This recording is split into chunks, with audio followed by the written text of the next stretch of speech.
দর্শক, মার্শাল্লাহ ডেইরি ফার্মের চ্যানেলের পক্ষ থেকে আপনাদেরকে স্বাগতম। দর্শক, আপনারা ইউটিউব চ্যানেলে, ফেসবুকে, ইনস্টাগ্রামে বিভিন্ন জনের কাছ থেকে বিভিন্ন ভিডিও দেখে থাকেন।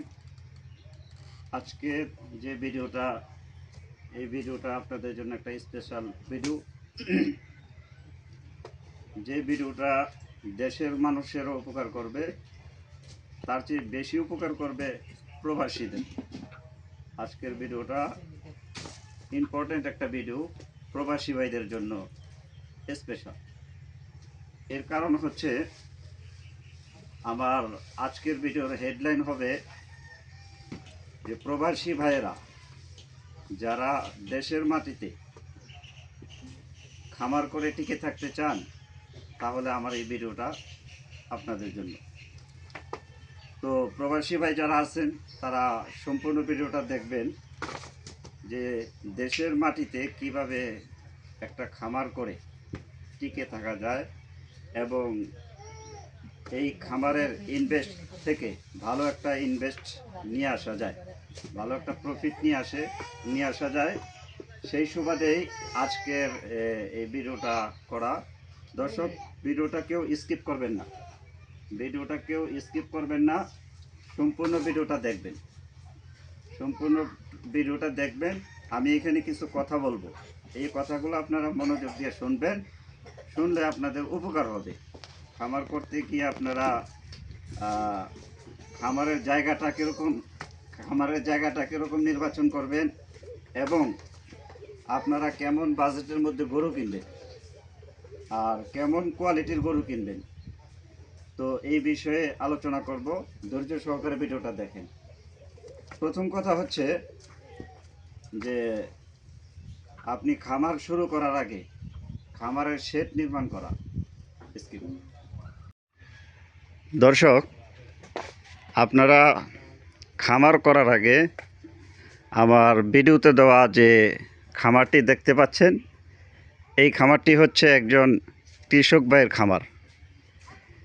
মানে উনি ওনার নিজস্ব জায়গায়, নিজস্ব বাড়িতে ছোট্ট পরিসরে খুবই নর্মালভাবে একটি শেড করছেন, যেই শেডটাতে ইজিলি 2টা গাভী পালা যায়। তো উনি খামারটা করতে গিয়ে দেখেন এখানে কিন্তু ওই রকম আধুনিক কোনো ব্যবস্থা নেই, ন্যাচারাল ব্যবস্থাটাই উনি রাখছেন।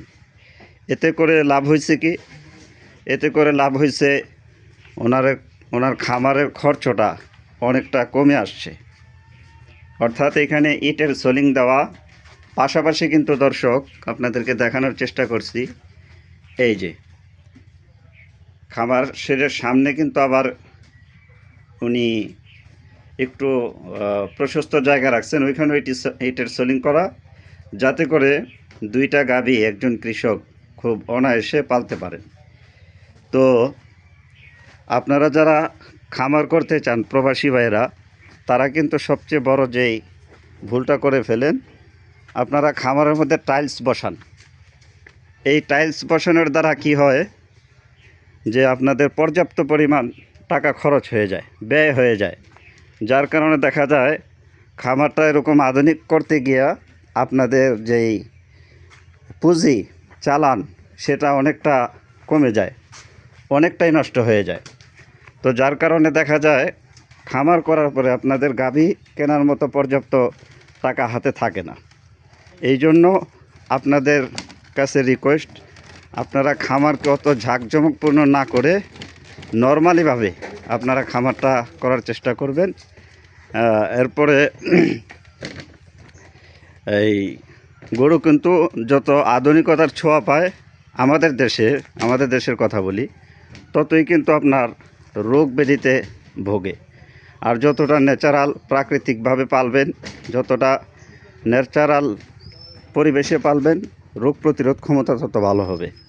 আর খামার করতে যাইয়া আপনারা এমন একটা জায়গায় নির্বাচন করবেন বাড়ির মধ্যে, যে জায়গাটা হবে আপনাদের প্রাকৃতিক পরিবেশ, খোলামেলা, যাতে করে বাতাসের পর্যাপ্ত ব্যবস্থা থেকে এই যে দেখেন এখানে কিন্তু খোলামেলা,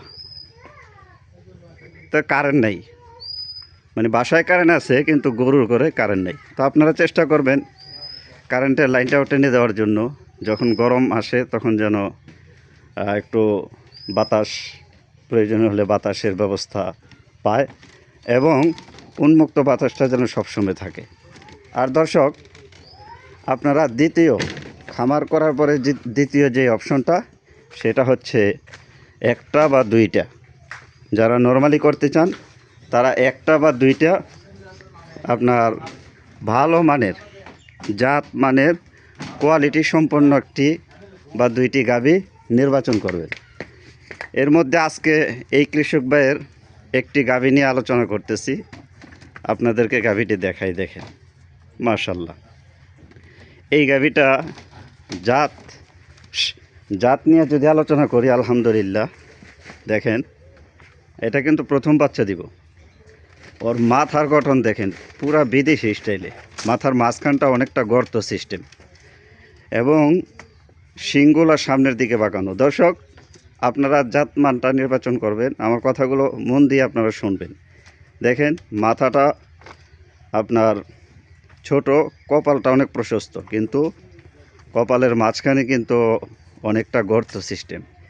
এই কোয়ালিটির এই সিস্টেমের গাভীগুলা কিন্তু আলহামদুলিল্লাহ দুধ প্রোডাকশনে অনেক ভালো হয়, জাতমানের দিক দিয়ে অনেক ভালো। এবং দেখেন চামড়াটা কিন্তু অনেক পাতলা,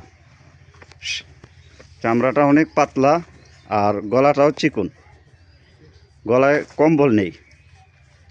এরপরে কানগলা দেখেন মাশাআল্লাহ খুব সুন্দর, গোলা তো ছোট, এবং তার বডির নিচের অংশ দেখানোর চেষ্টা করতেছি। ওই যে নাভির মতো দেখতে পাচ্ছেন, আসলে কিন্তু ওটা নাভি না, ওটা ওই যে বাচ্চা দেওয়ার টাইম হয়ে আসছে তো ওটা পানি ছাড়তেছে, রস। আর বাটগুলা দেখেন দর্শক, একের বাটগুলা বেশি বড়ও না ছোটও না, এবং পালানের চামড়া কতটা পাতলা। এরপরে একটা জাতের গাভী আপনারা যেভাবে নির্বাচন করবেন, সামনের তুলনায় দেখেন সামনের সাইডটা কতটা পাতলা এবং পিছন সাইডটা কতটা ভারী, অনেক ভারী। তো এইখানে দর্শক আরেকটু জাত আপনাদেরকে নির্বাচন করে দেখেন, পালানের চামড়াগুলা কিন্তু ভাঁজ পড়া, কেবল পালান ছাড়তেছে। আর পালানটা শুরু হয়েছে প্রস্রাবের যে রাস্তা, এইখান থেকে শুরু। একটা জাতের গাভীর পালানের বৈশিষ্ট্য দেখেন, এবং ওর যে দাঁড়ানোর স্টাইল, ফাঁকা হয়ে দাঁড়াবে। দর্শক দেখেন, এই পাশটা আপনাদেরকে ঘুরে দেখানোর চেষ্টা করছি।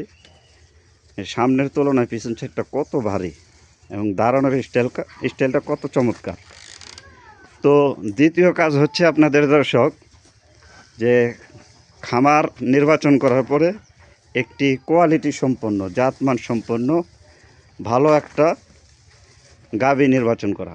যারা প্রেগনেন্ট নির্বাচন করবেন তারা ভালো করে একটু চেক করে নেবেন, বাটগুলো একটু যার কাছ থেকে কিনেন, যে বাট এবং জরায়ুর গ্যারান্টি দিতে হবে। আর যারা বাচ্চা দেওয়া গাভী নিতে চান তারা অবশ্যই জেনে নেবেন, জিজ্ঞেস করবেন যে ভাই জলটা ক্লিয়ার হয়েছে কিনা। দেখা যায় জলটা যদি ক্লিয়ার করে না পড়ে, হাতে ফালায়, এতে করে সঠিক চিকিৎসা যদি না পাওয়া যায় তাহলে অনেকটা সমস্যার সম্মুখীন হইতে হয়। তো আপনারা যদি এই বিষয়গুলো খেয়াল না করেন তাহলে আপনারা অনেকটা লসের সম্মুখীন পড়ে যাবেন। তো দর্শক, এখানে আরেকটা বিষয় হচ্ছে, একটা গাভী কিনতে যায় দেখবেন যে ওর খুরগুলা ঘা মুক্ত কিনা, পায়ের খুরগুলা ঘা মুক্ত কিনা, এবং জিহ্বায় ঘা আছে কিনা এগুলা চেক করে নেবেন, লালা পড়ে কিনা। তো আলহামদুলিল্লাহ এখন যে গাভীটি দেখাচ্ছি সম্পূর্ণ সুস্থ সবল আলহামদুলিল্লাহ, এই প্রথম বাচ্চা দিতে যেতে, প্রথম মা হতে যাচ্ছে। তো এই গাভীটি কিন্তু শুধু ভিডিও করতেছি বিষয়টা এরকম না, এই গাভীটি সেল করা হবে, বিক্রি করা হবে। কৃষক ভাই অনেক আশা নিয়ে, স্বপ্ন নিয়ে আজকে এই পর্যন্ত, বাচ্চা দেওয়া টাইম পর্যন্ত নিয়ে আসছেন। আপনাদের যাদের এই গাভীটা পছন্দ হয়, আপনারা আমার ডিসক্রিপশনে দেওয়া নাম্বারে যোগাযোগ করলে গাভীটি আপনাদের সাধ্যের মধ্যে নিতে পারবেন। ইনশাল্লাহ নতুন গাভী প্রথম বাচ্চা দিব। বাচ্চা দিতে আরও এখনও 20-22 দিনের মতো সময় বাকি আছে। তো আপনারা যারা এমন একটা ন্যাচারাল পরিবেশে অরিজিনাল গৃহস্থের বাড়ি থেকে গাভীটি সংগ্রহ করতে চান, এই গাভীগুলো কিন্তু নিখুঁত নির্ভেজাল হয়ে থাকে। তো আপনারা আমার ডিসক্রিপশনে দেওয়া নাম্বারে যোগাযোগ করবেন।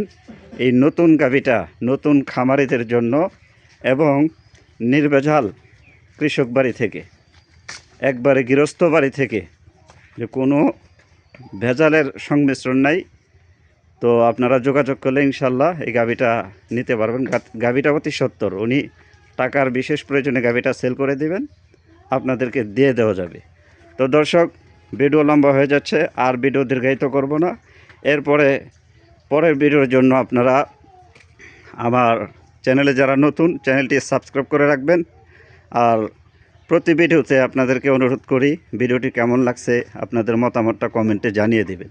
পাশাপাশি একটা লাইক দিয়ে দেবেন। দর্শক, আপনাদের কমেন্ট এবং লাইক যদি থাকে তাহলে ভিডিও করতে এবং আপনাদেরকে ভালো জিনিস দেখাইতে কিন্তু আরও আমাদের অনুপ্রেরণা, উৎসাহ বেড়ে যায়। তো অনুরোধ রইল, আপনারা সম্পূর্ণ ভিডিওটা দেখবেন, আপনাদের সুন্দর মতামত কমেন্টে জানিয়ে দেবেন, পাশাপাশি লাইক দিবেন। আর পরবর্তী ভিডিওর জন্য আপনারা চ্যানেলটি সাবস্ক্রাইব করে রাখবেন। এরকম ভিডিও কিন্তু কন্টিনিউ আসে দর্শক। তো আপনাদের সঠিক ভবিষ্যৎ কামনা করে আজকে এই পর্যন্তই।